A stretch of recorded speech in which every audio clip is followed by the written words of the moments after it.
예수님이 이 사역, 여러 가지 사역으로, 여러 가지 표적으로 사람들의 주목을 받더니 이제는 하나님의 나라, 정의와 평화에 대한 광화 쪽으로 기울었습니다.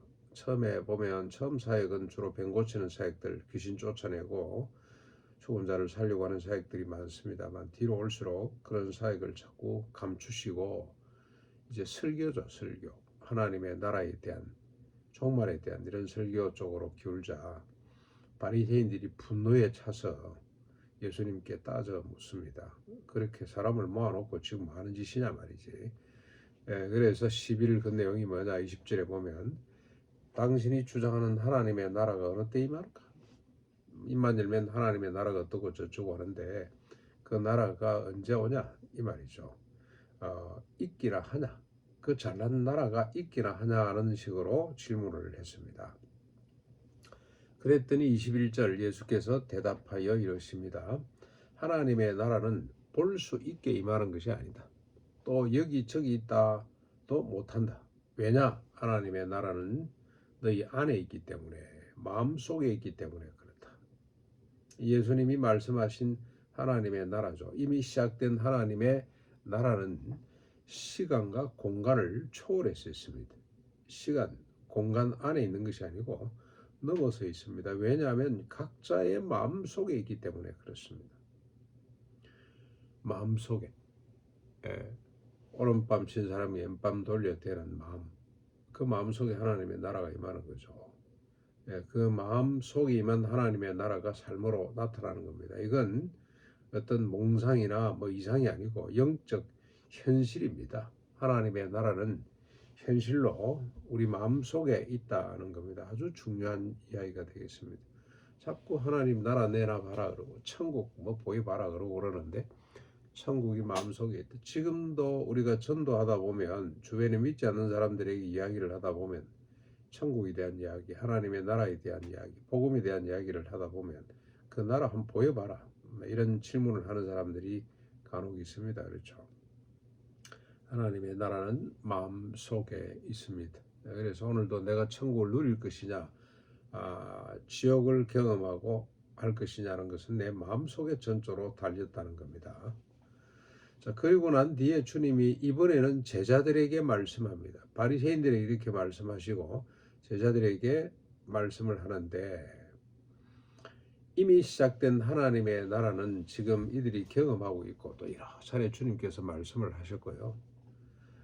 이 제자들에게는 장차 올 하나님의 나라에 대해서, 즉 심판과 인자의 날에 대해서 말씀을 합니다. 어차피 하나님 나라 이야기가 나왔기 때문에 이미 시작된 하나님의 나라뿐만이 아니라 장차 임하게 될 하나님의 나라, 그때는 종말이고 심판이고 인자의 날이죠. 거기에 대해서 말씀을 하는데, 때가 되어 그날이 이르면 번개가 하늘 이쪽에서 하늘 저쪽 같이 그냥 삽시간에 비치는 것 같이 한순간에 올 것이다. 인자가, 종말이, 그리고 하나님의 나라가 한순간에 임하게 될 것이다. 그러나 그 전에 그런 날이 오기 전에 인자가 먼저 많은 고난을 받을 것이다. 인자가 누굽니까? 예수님이죠. 예수님이 지금 뭐 성천하셔서 계시지도 않는데 무슨 고난을 받느냐? 여기 인자는 예수님을 대신해 있는 교회들이죠. 성도들입니다. 이 땅의 모든 성도들, 모든 사역자들, 그리고 교회들이 큰 고난을 받게 될 것이다. 교회가 고난을 받는 것, 성도가 고난을 받는 것은 예수님도 함께 고난을 받는 것과 마찬가지입니다.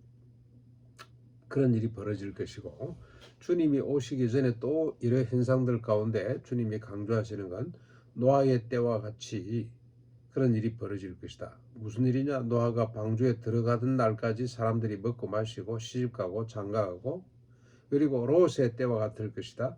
하늘로부터 불과 유황이 비오듯 하기까지 사람들이 먹고 마시고 사고 팔고 심고 집을 짓느라고 정신이 없었던 것처럼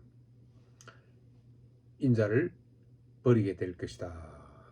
사람들이 예수님에 대해서, 하나님의 나라에 대해서 관심이 없고 그냥 먹고 마시고 시집가고 장가가고 하는 일에 집중하게 될 것이다 하는 겁니다. 그날 너희들은 롯의 철을 기억하거라. 뭔가를 가지겠다고 뒤돌아보다가 소금 기둥이 된 롯의 처처럼 그렇게 되지 말거라. 무릇 자기 목숨을 보존하고자 하는 자는 잃을 것이요 잃는 자는 살 것이다. 그날에 둘이 한 자리에 누워 있다가 두 여자가 한 맷돌을 돌리고 있다가 하나는 대리감을 당하고 하나는 버려둠을 당하게 될 것이다. 그러니 정신을 바짝 차리고 종말의 의식으로 살아가거라.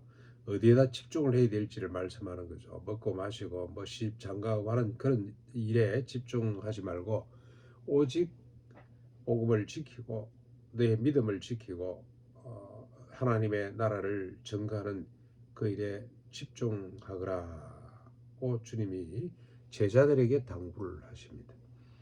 그랬더니 37절 제자들이 묻습니다. 주여 어디 오니까? 무슨 뜻입니까? 어디로 데리고 가고 어디에 버려둔다는 말씀이냐고 묻습니다. 이해가 잘 안 되는 겁니다. 그렇죠? 갑자기 주님이 종말에 대한 이야기를 또 끄집어내시고 하니까 도무지 이해가 안 돼요. 지금 예수님 따라서 올라가면 뭐가 큰일이 펼쳐질 거라고 생각을 하고 높은 자리에 누가 앉을 것이냐 오른쪽 왼쪽에만 관심이 집중되어 있는데 제자들에게 갑자기 이런 말씀을 하시니까 그들이 당황해서 또 그들이 또 짜증도 났을 겁니다. 분노하는 마음도 있었을 겁니다. 아니 주님 어디로 간다는 겁니까? 어디 오니까? 어디를 데리고 가고 어디에 버려둔다는 겁니까? 라고 묻습니다. 그랬더니 주님이 말씀합니다. 죽음이 있는 곳에는 독수리가 모이느니라. 정말 동문서답 같은 이야기입니다만은 문맥을 따져보면 아주 이건 바로 이런 뜻이죠. 생각이 있으면 알아들어라 이 말이죠. 귀가 있으면 들어라. 주님이 종종 그런 말씀하시죠. 귀 있는 자는 들을지어다. 좀 알아들어라 이 말입니다. 무슨 뜻인지 마음을 열고 지금 내가 하는 무슨 맥락에서 이런 말을 하는지 알아들으라.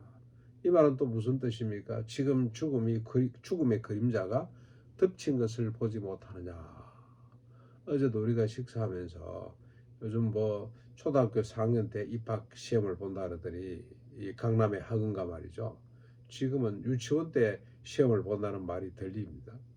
예, 유치원 때 벌써 의대에 갈 거라고 준비를 하는 이런 일이 지금 학원가에서 벌어지고 있다. 이건 죽음의 그림자나 마찬가지입니다. 그 아이들 그 부모가 살아있는 겁니까? 죽음이 있는 곳에 독수리가 모인다. 독수리가 지금 머리 위에 날고 있다는 것, 그 너희들이 보지 못하느냐? 지금 바리새인들, 서기관들 너희들 보지 못하느냐? 이 세상이 어디를 향해 가고 있는지, 이 세상에 죽음의 그림자가 가득 찬 것을 보지 못하느냐? 눈을 떠서 보거라. 귀를 열어서 듣거라. 그래서 우리 수도원의 기도 제목 가운데 하나님 우리의 눈이 열리고 귀가 열려서 하나님과 세상을 보고 들을 수 있게 해주십시오. 이런 기도를 우리가 해야 되는데 오늘 우리가 살아가는 이 시대는 만만치 않습니다. 하나님의 나라는 우리 마음속에 있고 또 그리고 이미 시작되었고 장차 임할 것인데 본질을 쫓는 하나님의 나라 부수적인 것으로 시간과 물질과 생명을 낭비하지 않는 삶을 살아야 되겠습니다.